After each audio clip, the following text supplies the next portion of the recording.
ಓಂ ಶ್ರೀ ಸಾಯಿನಾಥಾಯ ನಮಃ. 22ನೇ ಅಧ್ಯಾಯ. ಸರ್ಪದಿಂದ ರಕ್ಷಣೆ. ಬಾಳಾಸಾಹೇಬ್ ಮೇರಿಕರ್, ಬಾಪು ಸಾಹೇಬ್ ಬೂಟಿ, ಅಮೀರ್ ಶಕ್ಕರ್, ಹೇಮಾಡ ಪಂತ್. ಸರ್ಪ ಹತ್ಯೆ ಬಗ್ಗೆ ಬಾಬಾ ಅವರ ಅಭಿಪ್ರಾಯ. ಬಾಬಾ ಅವರನ್ನು ಧ್ಯಾನಿಸುವುದು ಹೇಗೆ? ಪ್ರಕೃತಿಯ ಮರ್ಮವನ್ನಾಗಲಿ ಪರಮಾತ್ಮನ ರೂಪವನ್ನಾಗಲಿ ಯಾರಿಂದಲೂ ಅಳೆಯುವುದಕ್ಕೆ ಸಾಧ್ಯವಿಲ್ಲ. ವೇದಗಳಿಗಾಗಲಿ ಸಹಸ್ರ ನಾಲಿಗೆಗಳುಳ್ಳ ಆದಿಶೇಷನಿಗಾಗಲಿ ಅದು ಸಾಧ್ಯವಿಲ್ಲ.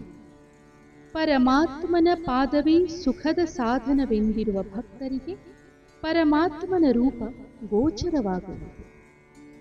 ಆ ಉದಾತ್ತವಾದ ಜೀವನದ ಗುರಿಯನ್ನು ಸಾಧಿಸಲು ಅವನನ್ನು ಧ್ಯಾನಿಸುವ ಸಾಧನವೊಂದನ್ನು ಬಿಟ್ಟರೆ ಬೇರೆ ಯಾವ ಸಾಧನವನ್ನೂ ಭಕ್ತರು ಅರಿಯರು. ಹೇಮಾಡ ಪಂತರು ಭಕ್ತಿಯ ಮತ್ತು ಧ್ಯಾನದ ಸುಲಭವಾದ ಮಾರ್ಗವನ್ನು ಈ ರೀತಿ ವಿವರಿಸಿರುತ್ತಾರೆ. ಕೃಷ್ಣ ಪಕ್ಷದ ಚಂದ್ರನು ದಿನೇ ದಿನೇ ಕ್ಷೀಣಿಸುತ್ತಾ ಒಂದು ದಿನ ಕಣ್ಮರೆಯಾಗುತ್ತಾನೆ. ಆ ದಿನವೇ ಅಮಾವಾಸ್ಯೆ. ನಂತರ ಶುಕ್ಲ ಪಕ್ಷ ಆರಂಭವಾಗಿ ಚಂದ್ರನು ಪ್ರಕಾಶಿಸತೊಡಗುತ್ತಾನೆ. ಆಗ ಜನಕೋಟಿಯು ಚಂದ್ರನನ್ನು ನೋಡಲು ಹಾತೊರೆಯುತ್ತದೆ. ಪ್ರತಿಪದೆಯ ದಿನ ಚಂದ್ರನು ಕಾಣಿಸುವುದೇ ಇಲ್ಲ. ಮರುದಿನ ಸ್ವಲ್ಪ ಕಾಣುತ್ತಾನೆ. ವೃಕ್ಷದ ಎಲೆಗಳ ಸಂಧಿಯಲ್ಲಿ ಕಾತುರರಾಗಿ ನಾವು ನೋಡುತ್ತಿದ್ದರೆ ಆ ಚಂದ್ರನ ಸೊಬಗೇ ಬೇರೆ. ಇದನ್ನೇ ಆಧಾರವಾಗಿಟ್ಟುಕೊಂಡು ಈಗ ಬಾಬಾರವರ ದಿವ್ಯ ತೇಜ ಪ್ರತಿಭೆಯನ್ನು ಅವಲೋಕಿಸೋಣ. ಸಾಯಿ ಬಾಬಾರವರ ಫೋಟೋ ನೋಡಿ, ಎಷ್ಟು ಮುದ್ದಾಗಿದೆ.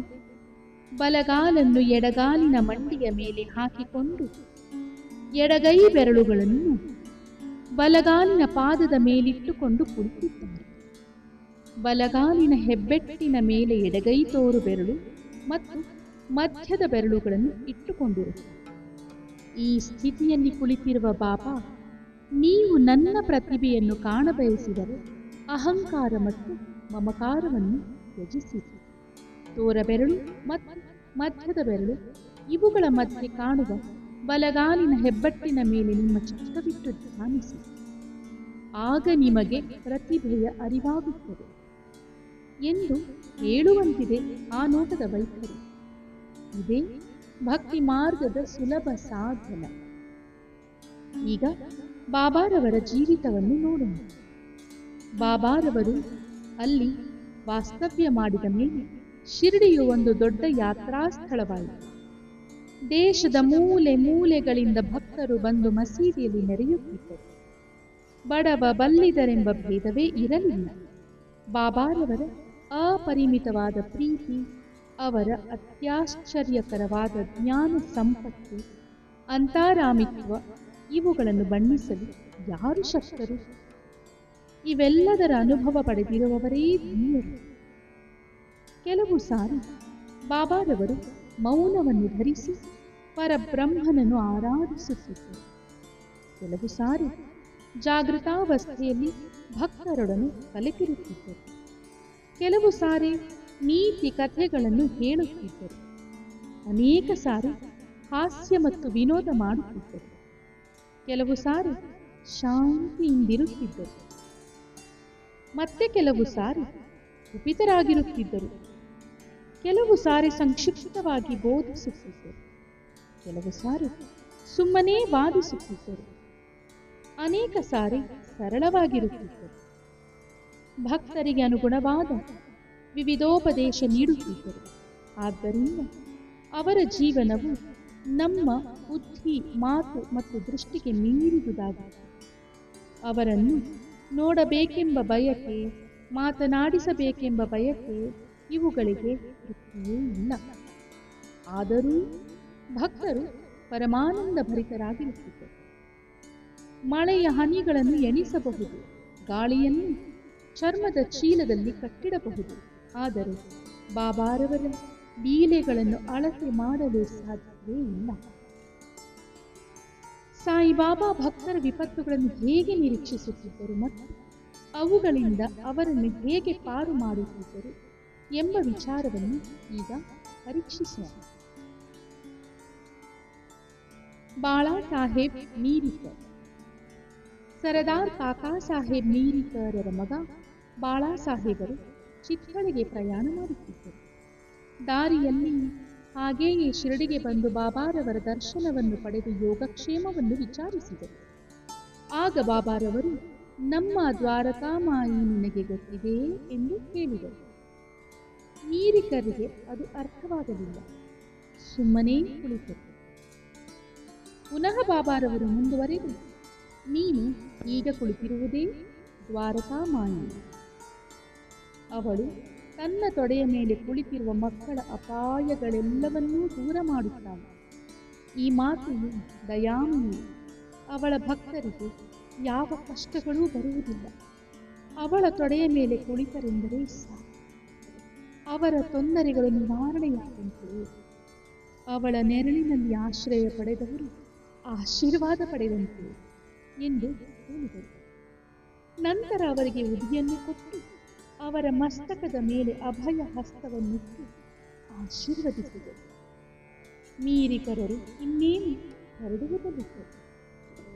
ಆಗ ಬಾಬಾ ಅವರು ಪುನಃ ಲಂಬುಭಾವು ಅಂದರೆ ಸರ್ಪ ನಿನಗೆ ಗೊತ್ತಿದೆ ಎಂದು ಕೇಳಿದರು. ನಂತರ ತಮ್ಮ ಎಡಗೈ ಮುಷ್ಟಿಯನ್ನು ಸರ್ಪದಂತೆ ಅಲ್ಲಾಡಿಸುತ್ತಾ, ಅವನು ಬಹಳ ಭಯಂಕರನು, ಆದರೆ ದ್ವಾರಕಾಮಾಯಿಯ ಮಕ್ಕಳನ್ನೇನೂ ಮಾಡಬಲ್ಲನು. ದ್ವಾರಕಾಮಾಯಿ ಅವರನ್ನು ಕಾಪಾಡುತ್ತಿರುವಾಗ ಸರ್ಪ ಏನು ಮಾಡಬಲ್ಲದು ಎಂದು ಹೇಳಿದರು. ಅಲ್ಲಿದ್ದವರೆಲ್ಲರೂ ಬಾಬಾರವರ ಈ ಮಾತಿನ ಅರ್ಥ ತಿಳಿಯಲು ಕಾತುರರಾಗಿದ್ದರು. ಆದರೆ ಬಾಬಾ ಅವರನ್ನು ಕೇಳುವ ಧೈರ್ಯ ಯಾರಿಗೂ ಇರಲಿಲ್ಲ. ಬಾಳಾ ಸಾಹೇಬರು ಬಾಬಾರವರಿಗೆ ನಮಸ್ಕರಿಸಿ ಶ್ಯಾಮ ಅವರೊಡನೆ ಮಸೀದಿ ಬಿಟ್ಟು ಹೊರಟರು. ಬಾಬಾರವರು ಶ್ಯಾಮ ಅವರಿಗೆ ಮೀರಿಕರವರೊಡನೆ ಪ್ರಯಾಣ ಮಾಡುವಂತೆ ಹೇಳಿದರು. ಶ್ಯಾಮ ಅವರು ಈ ವಿಷಯವನ್ನು ಬಾಳಾ ಸಾಹೇಬರಿಗೆ ತಿಳಿಸಿದಾಗ ಅವರು ಬೇಡವೆಂದರು. ಬಾಳಾ ಸಾಹೇಬರ ಅಭಿಪ್ರಾಯವನ್ನು ಶ್ಯಾಮ ಅವರು ಬಾಬಾ ಅವರಿಗೆ ತಿಳಿಸಿದರು. ಆಗ ಬಾಬಾರವರು, ಸರಿ, ಹೋಗಬೇಡ. ನಾವು ಯಾವಾಗಲೂ ಒಳ್ಳೆಯದನ್ನು ಎಣಿಸಬೇಕು, ಒಳ್ಳೆಯದನ್ನೇ ಮಾಡಬೇಕು. ಆದರೆ ಏನಾಗಬೇಕೋ ಅದು ಆಗಿಯೇ ಬಿಡುತ್ತದೆ ಎಂದರು. ಸ್ವಲ್ಪ ಕ್ಷಣದಲ್ಲಿಯೇ ಬಾಳಾ ಸಾಹೇಬರು ಪುನಃ ಯೋಚಿಸಿ ಶ್ಯಾಮ ಅವರನ್ನು ಕರೆದು ಅವರು ತಮ್ಮ ಜೊತೆಯಲ್ಲಿ ಬರಬಹುದೆಂದರು. ಶ್ಯಾಮ ಇದನ್ನು ಬಾಬಾ ಅವರಿಗೆ ತಿಳಿಸಿ ಅವರ ಅನುಜ್ಞೆ ಪಡೆದು ಬಾಳಾ ಸಾಹೇಬರ ಸಂಗಡ ಹೊರಟರು. ಚಿತ್ಥಳಿಯನ್ನು ರಾತ್ರಿ 9 ಗಂಟೆಗೆ ತಲುಪಿ ಶ್ರೀ ಮಾರುತಿ ದೇವಸ್ಥಾನದಲ್ಲಿ ತಂಗಿದರು. ಕಚೇರಿಯ ವರಿಷ್ಠರು ಬಂದಿರಲಿಲ್ಲ. ಆದುದರಿಂದ ಮಾತನಾಡುತ್ತಾ ಕುಳಿತರು. ಬಾಳಾ ಸಾಹೇಬರು ಪತ್ರಿಕೆಯನ್ನು ಓದುತ್ತಾ ಚಾಪೆಯ ಮೇಲೆ ಕುಳಿತಿದ್ದರು. ಆಗ ಅವರ ನಡೆಯ ಮೇಲಿದ್ದ ಹೊದಿಕೆಯ ಮೇಲೆ ಯಾರಿಗೂ ತಿಳಿಯದಂತೆ ಒಂದು ಸರ್ಪವೊಂದು ಕುಳಿತಿತ್ತು. ಅವರ ಜವಾನನು ಇದನ್ನು ನೋಡಿ ಹಾವು ಹಾವು ಎಂದು ಕೂಗಿಕೊಂಡರು. ಬಾಳಾ ಸಾಹೇಬ್ ನಡುಗಲಾರಂಭಿಸಿದರು. ಶ್ಯಾಮ ಅವರು ಚಕಿತರಾದರು. ಸತ್ತಿಲ್ಲದೇ ಕೋಲು ತರಲು ಹೊರಟರು. ಸರ್ಪವು ಬಾಳಾ ಸಾಹೇಬರನ್ನು ಬಿಟ್ಟು ಕೆಳಗಿಳಿಯಿತು. ಕೂಡಲೇ ಅದನ್ನು ಹೊಡೆದು ಕೊಂದರು. ಈ ಅಪಾಯವನ್ನು ಬಾಬಾ ಅವರು ಮೊದಲೇ ನಿರೀಕ್ಷಿಸಿ ಅದರಿಂದ ಅವರನ್ನು ಪಾರು ಮಾಡಿದರು. ಅಂದಿನಿಂದ ಬಾಳಾ ಸಾಹೇಬರಿಗೆ ಬಾಬಾ ಅವರಲ್ಲಿದ್ದ ಭಕ್ತಿ ದೃಢವಾಯಿತು. ಬಾಪು ಸಾಹೇಬ್ ಬೂಟಿ. ಪ್ರಸಿದ್ಧ ಜ್ಯೋತಿಷಿಯಾದ ಶ್ರೀ ನಾನಾ ಡೆಂಗಳೆಯವರು ಶಿರಡಿಯಲ್ಲಿ ಬಾಪು ಸಾಹೇಬ್ ಬೂಟಿ ಅವರಿಗೆ, ಈ ದಿನ ನಿಮಗೆ ಗ್ರಹಗತಿಗಳು ಸರಿಯಾಗಿಲ್ಲ, ಅಪಾಯವಿದೆ ಎಂದರು. ಬಾಪು ಸಾಹೇಬರು ಇದರಿಂದ ಮನೋವ್ಯಾಕುಲರಾದರು. ಎಂದಿನಂತೆ ಆ ದಿನ ಅವರು ಮಸೀದಿಗೆ ಬಂದಾಗ ಬಾಬಾ ಅವರು, ನಾನಾ, ನಿನಗೇನು ಹೇಳಿದರು? ನಿನಗೆ ಈ ದಿನ ಮರಣ ಸಂಭವವಿದೆ ಎಂದು ಹೇಳಿರುತ್ತಾರೆ ಅಲ್ಲವೇ? ನೀನು ಹೆದರಬೇಕಿಲ್ಲ. ಹೇಗೆ ಆ ಮೃತ್ಯು ನಿನ್ನನ್ನು ಕೊಲ್ಲುವುದೋ ನೋಡೋಣ ಎಂದರು. ಆ ದಿನ ಸಂಜೆ ಬಾಪು ಸಾಹೇಬರು ತಮ್ಮ ಕೊಠಡಿಗೆ ಹೋಗಿ ಕುಳಿತಾಗ ಒಂದು ಸರ್ಪವನ್ನು ಕಂಡರು. ಅವರ ಜವಾನನ್ನು ಅದನ್ನು ಹೊಡೆಯಲು ಕೈ ಎತ್ತಿದನು. ಬಾಪು ಸಾಹೇಬರು ಒಂದು ದೊಡ್ಡ ಕೋಲನ್ನು ತರಲು ಹೇಳಿದರು. ಜವಾನನು ಕೋಲನ್ನು ತರುವುದರೊಳಗೆ ಸರ್ಪ ಮಾಯವಾಗಿತ್ತು. ಆಗ ಬಾಪು ಸಾಹೇಬರು ಬಾಬಾ ಅವರ ಮಾತುಗಳನ್ನು ಜ್ಞಾಪಕಕ್ಕೆ ತಂದುಕೊಂಡು ಸಂತೋಷಭರಿತರಾದರು.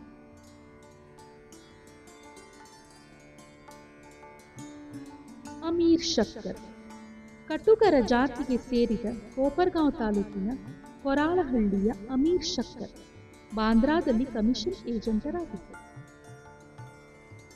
ಅವರು ವಾಯು ರೋಗದಿಂದ ನರಳುತ್ತಿದ್ದರು. ದೇವರನ್ನು ಸ್ಮರಿಸಿ ಬಾಬಾರ ಹತ್ತಿರ ಬಂದು ರೋಗವನ್ನು ಗುಣಪಡಿಸುವಂತೆ ಬೇಡಿಕೊಂಡೆ. ಅದಕ್ಕೆ ಸಾಯಿಬಾಬಾ ಅವರಿಗೆ ಚಾವಡಿಯಲ್ಲಿ ತಂಗುವಂತೆ ಹೇಳಿದರು. ಆ ಚಾವಡಿಯ ಅನಾರೋಗ್ಯ ಸ್ಥಳವಾಗಿದೆ. ಆದರೆ ಬಾಬಾ ಅವರ ಆಜ್ಞೆಯನ್ನು ಮೀರುವಂತಿರಲಿಲ್ಲ. ಬಾಬಾ ಅವರನ್ನು ಮಸೀದಿಗೆ ಬರಕೊಡಲಿಲ್ಲ. ಆಗಾಗ್ಗೆ ಚಾವಡಿಗೆ ತಾವೇ ಹೋಗಿ ಬರುತ್ತಿದ್ದರು. ರಾತ್ರಿ ಮೆರವಣಿಗೆಯ ನಂತರ ಬಾಬಾ ಅಲ್ಲಿ ಹೋಗಿ ಮಲಗುತ್ತಿದ್ದರು. ಆದುದರಿಂದ ಅಮೀರ್ ಅವರಿಗೆ ಬಾಬಾ ಅವರ ಭೇಟಿ ಆಗಾಗ ಆಗುತ್ತಲೇ ಇತ್ತು. ಅಮೀರ್ ಶಕ್ಕರ್ ಅಲ್ಲಿ 9 ತಿಂಗಳು ತಂಗಿದ್ದರು. ಅನಂತರ ಬಹುಶಃ ಬೇಸರ ಪಟ್ಟುಕೊಂಡು ಒಂದು ದಿನ ರಾತ್ರಿ ಯಾರಿಗೂ ಹೇಳದೆ ಶಿರಡಿಯನ್ನು ಬಿಟ್ಟು ಕೋಪರ್ಗಾಂವ್ ಧರ್ಮಶಾಲೆಗೆ ಹೋಗಿಬಿಟ್ಟರು. ಅಲ್ಲಿ ಮರಣಾವಸ್ಥೆಯಲ್ಲಿದ್ದ ಒಬ್ಬ ಮುದಿ ಫಕೀರನನ್ನು ಅವರು ಕಂಡರು. ಅವನು ನೀರು ನೀರು ಎಂದು ಕೂಗಿಕೊಳ್ಳುತ್ತಿದ್ದನು. ಅಮೀರ್ ಶಕ್ಕರ್ ಅವನಿಗೆ ನೀರು ಕುಡಿಯಲು ಕೊಟ್ಟರು. ನೀರು ಕುಡಿದ ತತ್ಕ್ಷಣ ಫಕೀರನು ಮರಣ ಹೊಂದಿದನು. ಶಕ್ಕರರಿಗೆ ಆಗ ದಿಕ್ಕು ತೋಚದಂತಾಯಿತು. ಯಾರಿಗಾದರೂ ಈ ಸಂಗತಿ ತಿಳಿಸಿದರೆ ತಮ್ಮ ಮೇಲೆಯೇ ಆರೋಪ ಬರುತ್ತದೆ ಎಂದು ಭಾವಿಸಿ ಇದು ಬಾಬಾ ಅವರ ಅನುಮತಿ ಇಲ್ಲದೆ ಬಂದಿದ್ದರ ಫಲವೆಂದು ತಿಳಿದು ಪಶ್ಚಾತ್ತಾಪ ಪಟ್ಟುಕೊಂಡು ಅದೇ ರಾತ್ರಿ ಬಾಬಾ ಅವರ ನಾಮಸ್ಮರಣೆ ಮಾಡುತ್ತಾ ಬೆಳಗಾಗುವುದರೊಳಗೆ ಶಿರಡಿಗೆ ಬಂದು ತಲುಪಿದರು. ನಂತರ ಬಾಬಾ ಅವರು ಹೇಳಿದಷ್ಟು ದಿನ ಚಾವಡಿಯಲ್ಲಿಯೇ ಇದ್ದು ಪೂರ್ತಿ ಗುಣ ಹೊಂದಿದರು. ಒಂದು ದಿನ ರಾತ್ರಿ, ಓ ಅಬ್ದುಲ್, ಯಾವುದೋ ಭೂತ ನನಗೆ ಅಪ್ಪಳಿಸುತ್ತಿದೆ ಎಂದು ಬಾಬಾ ಕೂಗಿಕೊಂಡರು. ಅಬ್ದುಲ್ ದೀಪ ತೆಗೆದುಕೊಂಡು ಬಂದು ಬಾಬಾ ಅವರ ಹಾಸಿಗೆಯ ಸುತ್ತಲೂ ನೋಡಿದನು. ಏನೂ ಕಾಣಿಸಲಿಲ್ಲ. ಬಾಬಾ ಅವನಿಗೆ ಸರಿಯಾಗಿ ನೋಡಲು ಹೇಳಿ ತಮ್ಮ ಸಟಕಾದಿಂದ ನೆಲಕ್ಕೆ ಹೊಡೆಯುತ್ತಾ ಕುಳಿತರು. ಅಮೀರ್ ಶಕ್ಕರ್ ಸರ್ಪ ಬಂದಿರಬಹುದೆಂದು ಅನುಮಾನಿಸಿದರು. ಅಮೀರರಿಗೆ ಬಾಬಾ ಅವರ ರೀತಿ ನೀತಿಗಳನ್ನು ಗ್ರಹಿಸುವ ಶಕ್ತಿ ಇದ್ದಿತು. ಬಾಬಾ ಅವರಿಗೆ ಶಕ್ಕರರ ಹಾಸಿಗೆಯ ಹತ್ತಿರ ಒಂದು ಸರ್ಪ ಕಾಣಿಸಿತು. ಅಬ್ದುಲ್ಲನಿಗೆ ಅಲ್ಲಿ ದೀಪವನ್ನು ತರಲು ಹೇಳಿದರು. ದೀಪದ ಬೆಳಕಿನಲ್ಲಿ ಹಾಸಿಗೆಯ ಬಳಿ ಸರ್ಪವನ್ನು ಸುತ್ತಿಕೊಂಡು ಕುಳಿತಿರುವುದು ಕಂಡು ಬಂದಿತು. ಕೂಡಲೇ ಅದನ್ನು ಕೊಲ್ಲಲಾಯಿತು. ಹೀಗೆ ಬಾಬಾ ಸಮಯೋಚಿತ ಎಚ್ಚರಿಕೆ ಕೊಟ್ಟು ಅಮೀರರನ್ನು ಕಾಪಾಡಿದರು. ಹಾವು ಮತ್ತು ಚೇಳು. ಬಾಬಾ ಅವರು ತಿಳಿಸಿದ ಪ್ರಕಾರ ಕಾಕಾ ಸಾಹೇಬ್ ದೀಕ್ಷಿತರು ಪ್ರತಿದಿನ ಏಕನಾಥರಿಂದ ವಿರಚಿತವಾದ ಭಾಗವತ ಮತ್ತು ಭಾವಾರ್ಥ ರಾಮಾಯಣ ಎಂಬ 2 ಗ್ರಂಥಗಳನ್ನು ಮಸೀದಿಯಲ್ಲಿ ಪಠಣ ಮಾಡುತ್ತಿದ್ದರು. ತಮ್ಮ ಮಾತೆಯ ಅನುಜ್ಞೆಯಂತೆ ಶ್ರೀ ಹನುಮಾನ್ ಶ್ರೀರಾಮನ ಮಹತ್ವವನ್ನು ಪರೀಕ್ಷಿಸಿದ ಭಾಗವನ್ನು ಅವರು ಹೇಳುತ್ತಿದ್ದಾಗ ಶ್ರೋತೃಗಳು ಮುಗ್ಧರಾಗಿದ್ದರು. ಅವರಲ್ಲಿ ಹೇಮಾಡ ಪಂತರು ಒಬ್ಬರಾಗಿದ್ದರು. ಆಗ ದೊಡ್ಡ ಚೇಳೊಂದು, ಅದು ಎಲ್ಲಿಂದ ಬಂದಿತೋ ತಿಳಿಯದು, ಹೇಮಾಡ ಪಂತರ ನಡದ ಮೇಲೆ ಬಂದು ಕುಳಿತಿತ್ತು. ಮೊದಲು ಅದು ಅವರಿಗೆ ಗೊತ್ತಾಗಲೇ ಇಲ್ಲ. ಪರಮಾತ್ಮನ ಲೀಲೆಗಳನ್ನು ಕೇಳುತ್ತಿರುವವರನ್ನು ಪರಮಾತ್ಮನೇ ರಕ್ಷಿಸುವನಾಗಿದ್ದರಿಂದ ಅವರಿಗೆ ಚೇಳು ಕುಳಿತಿರುವುದು ಹೇಗೋ ತಿಳಿಯಿತು. ಅದೂ ಸಹ ಕಥೆಯನ್ನು ಶ್ರವಣ ಮಾಡುತ್ತಿರುವಂತೆ ಕಾಣುತ್ತಿತ್ತು. ಆಗ ಹೇಮಾಡ ಪಂತರು ಗಲಾಟೆ ಮಾಡದೆ ಧೋತರವನ್ನು ಮೆಲ್ಲಗೆ ತೆಗೆದು ಚೇಳನ್ನು ಹೊರಗೆ ತಂದು ಚೆಲ್ಲಿದರು. ಇನ್ನೊಂದು ಸಂದರ್ಭದಲ್ಲಿ ಕೆಲವರು ಒಂದು ರಾತ್ರಿ ದೀಕ್ಷಿತವಾಡಾದ ಅಟ್ಟದ ಮೇಲೆ ಮಾತನಾಡುತ್ತಾ ಕುಳಿತಿದ್ದರು. ಆಗ ಕಿಟಕಿಯ ಸಂದಿಯಿಂದ ಒಂದು ಭಯಂಕರ ಸರ್ಪವು ಬಂದು ಸುರುಳಿ ಸುತ್ತಿಕೊಂಡು ಕುಳಿತಿತು. ಎಲ್ಲರೂ ಕೋಲು ತರಲು ಹೊರಟರು. ಅದನ್ನು ಹೊಡೆಯಲು ಪ್ರಯತ್ನಪಟ್ಟರು. ಆದರೂ ಅದು ಸಿಗದೆ ಅದೇ ಸಂದಿಯ ಮೂಲಕ ಮಾಯವಾಯಿತು. ಬಾಬಾ ಅವರ ಅಭಿಪ್ರಾಯ. ಆಗ ಮುಕ್ತಾರಾಮನೆಂಬ ಭಕ್ತನು ಅದು ತಪ್ಪಿಸಿಕೊಂಡು ಹೋಗಿರುವುದು ಒಳ್ಳೆಯದಾಯಿತೆಂದು ಹೇಳಿ. ಅದಕ್ಕೆ ಹೇಮಾಡ ಪಂತರು ಸರ್ಪಗಳನ್ನು ಕೊಲ್ಲುವುದು ಸರಿ ಎಂದು ವಾದಿಸಿದರು. ಹೀಗೆ ಚರ್ಚೆ ಬಿರುಸಾಗಿ ನಡೆಯಿತು. ಕೊನೆಗೆ ಎಲ್ಲರೂ ತಮ್ಮ ಮನೆಗೆ ಹಿಂದಿರುಗಿದರು. ಮರುದಿನ ಬಾಬಾ ಮಸೀದಿಯಲ್ಲಿ ಕುಳಿತಾಗ ನಿನ್ನೆ ರಾತ್ರಿ ವಾಡೆಯಲ್ಲಿ ಯಾವ ಚರ್ಚೆ ನಡೆಯಿತು ಎಂದು ಕೇಳಿದರು. ಅವರಿಗೆ ವಿಷಯ ತಿಳಿಸಿದಾಗ ಬಾಬಾ, ಚೇಳುಗಳೇ ಇರಲಿ, ಸರ್ಪಗಳೇ ಇರಲಿ, ಭಗವಂತನು ಎಲ್ಲಾ ಪ್ರಾಣಿಗಳಲ್ಲಿಯೂ ಜೀವಿಸಿರುತ್ತಾನೆ. ಅವನೇ ಪ್ರಪಂಚದ ಸೃಷ್ಟಿ ಸ್ಥಿತಿ ಲಯಗಳಿಗೆ ಕಾರಣ. ಸಕಲ ಜೀವರಾಶಿಗಳು ಅವನ ಆಜ್ಞೆಯನ್ನು ಪಾಲಿಸಲೇಬೇಕು. ಅವನ ಇಚ್ಛೆ ಇಲ್ಲದೆ ಯಾರೂ ಇತರರಿಗೆ ಕೆಡಕು ಮಾಡಲು ಸಾಧ್ಯವೇ ಇಲ್ಲ. ಇಡೀ ಪ್ರಪಂಚ ಅವನ ಆಶ್ರಿತ, ಯಾರು ಸ್ವತಂತ್ರರಲ್ಲ. ಆದುದರಿಂದ ನಾವು ಸಕಲ ಪ್ರಾಣಿಗಳಲ್ಲಿಯೂ ಪ್ರೀತಿ ಮತ್ತು ದಯೆ ತೋರಿಸಬೇಕು. ಅವುಗಳನ್ನು ವಿನಾಕಾರಣ ಕೊಲ್ಲುವುದನ್ನು ಬಿಡಬೇಕು. ದೇವರೇ ಸರ್ವರಕ್ಷಕ ಎಂದು ಉಪದೇಶಿಸಿದರು. ಓಂ ಶ್ರೀ ಸಾಯಿ ಪ್ರಣಾಮ.